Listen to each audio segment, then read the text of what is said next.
47% of American households are screwed for retirement. That's right, nearly half of working people could be eating cat food in their old age because they've got nothing saved. Today, I'm breaking down exactly how much you should have in your 401k by age so you can see where you stand and hopefully avoid that fate. Let's talk about why this even matters to you.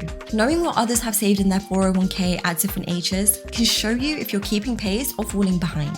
It's not about copying anyone else's life because that can just make you miserable. Your situation is your own. You could be paying off loans, raising a family, or working a job that just doesn't leave much extra. Still, having a number to look at can push you to save more if you're off track. It's like checking the scoreboard in a game, not to feel bad, but to know if you need to step it up. The goal isn't to match some random person, it's to build enough for your own future, whatever that looks like. I'll give you averages from companies like Vanguard and Fidelity who track millions of accounts and then explain what you might want to aim for instead. That way you've got a starting point without losing sight of what works for you. Think of it as a reality check, not a judgment. You can use it to figure out if you're on the right path or if you need to tweak something before it's too late. If you're 25 or younger, your 401k is probably just getting going. The average balance for people under 25 is about $7,300. You're probably putting in around 8.9% of your paycheck, which is a good start for someone new to all this. At this age, you might be fresh out of school, splitting rent with roommates, or dealing with a car payment. Saving a lot can feel impossible. You're just starting to figure out how paychecks and bills even work, and that's normal. Fidelity suggests you should try for half your yearly salary by 25.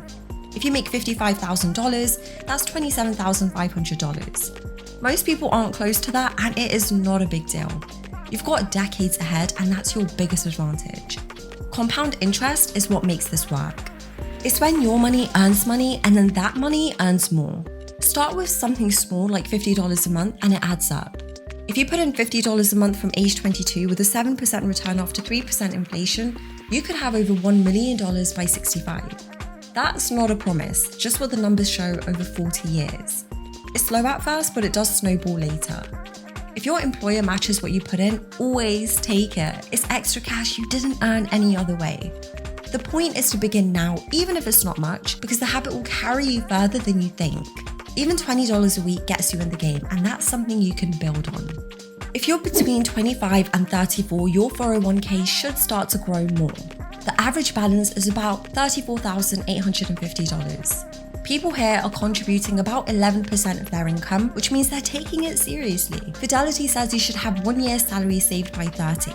If you earn $60,000, that's $60,000. By 35, they want double. So $110,000 if you're making $55,000. The average is actually far below that, and it's because life gets complicated. You might get a better job and start spending more, like on a bigger apartment or nicer clothes. That's normal, but it can eat into what you save. Maybe you're paying for a wedding or saving for a house down payment, and that pulls money away too. If you keep putting in 11% and let it grow at 7%, that's $34,850 could reach $1,200,000 by 65. That's again not a guarantee, just a rough idea based on steady saving over 30 years or so. Aim for at least 10% of your income, 15% if you can manage it. You can tell your 401k plan to raise your contribution a bit each year, especially after a raise. It's a way to save more without noticing it too much. Doing this now also sets you up for flexibility later. Maybe you'll want to work less before 65 or take a long break. Extra savings make that possible. It's about giving yourself options, not just piling up cash for no reason. If you're 35 to 44, the numbers climb higher. The average 401k balance is about $91,150. Contributions are around 11.3%, so people are hanging in there. Fidelity's target is 3 times your salary by 40. If you make $60,000, that's $180,000. By 45, it's 4 times, so $220,000 on a $55,000 salary. The average is lower because some people save a ton and pull it up. At this point, you've still got 20 or 30 years to go, so sticking with it is everything. You might have kids or a mortgage now, and that makes saving tougher. You might be able to push your contributions toward the 2025 max of $23,500. That's a stretch for most people, but even half that amount makes a difference. Think about how your money is invested too. Putting it all in one place, like only stocks, can be risky. Mixing in bonds or other options balances us out.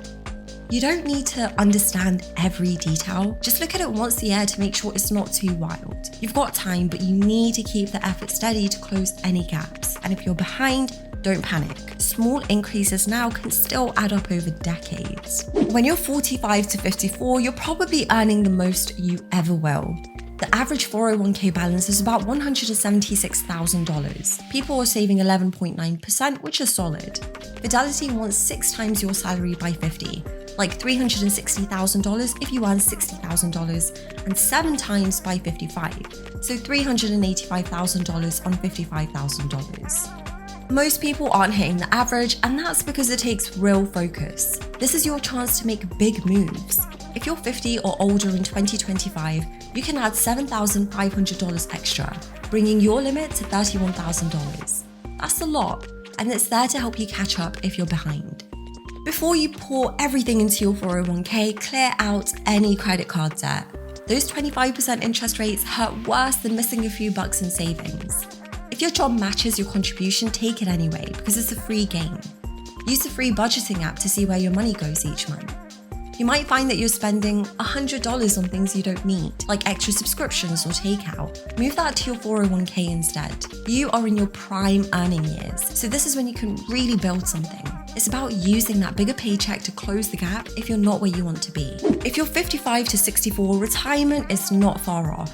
The average balance is about $240,700. They say you should have 8 times your salary by 60, like $480,000 if you make $60,000. Contributions might still be strong, and you can use that $7,500 catch-up or $11,250 if you're 60 to 63 in 2025, pushing your limit to $34,750. That's the new rule to give older savers a boost. Now's when you need to estimate what retirement will cost.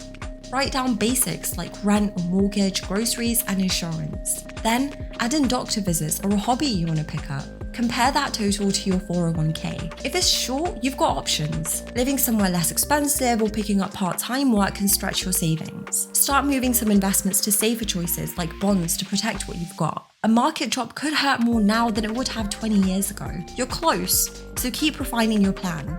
It's less about growing it huge now and more about making sure it's there when you need it. Once you're 65 or older, it's about holding on to what you've saved. The average is $251,400 for those 65 and up. By 67, they recommend 10 times your salary, so $600,000 if you made $60,000. The game shifts to making it last. Don't take out big chunks right away. Keep some money growing in low-risk options to stay ahead of inflation, which keeps rising no matter your age. Make a yearly spending plan, including healthcare, which can get expensive fast. Check that against your 401k and whatever social security you'll get. If it's not enough, cut back on extras or sell a bigger home for something smaller. You've worked hard to get here, so manage it wisely. It's about stretching what you've built over 20 or 30 years, not starting over. Saving for retirement is about doing it day after day, not chasing some big win. Start where you are, even if it's just a few dollars. Look at your spending with a free app and find small amounts to shift over. And if you're not sure, talk to someone who gets this, but keep it simple. These numbers are just a guide. Your life and goals decide what you need. The real point is knowing why you're saving. Imagine yourself years from now. What do you want to be doing? That's what drives you. Comment below what you're planning for retirement. And if you found this helpful or interesting, don't forget to like and subscribe for more videos like this.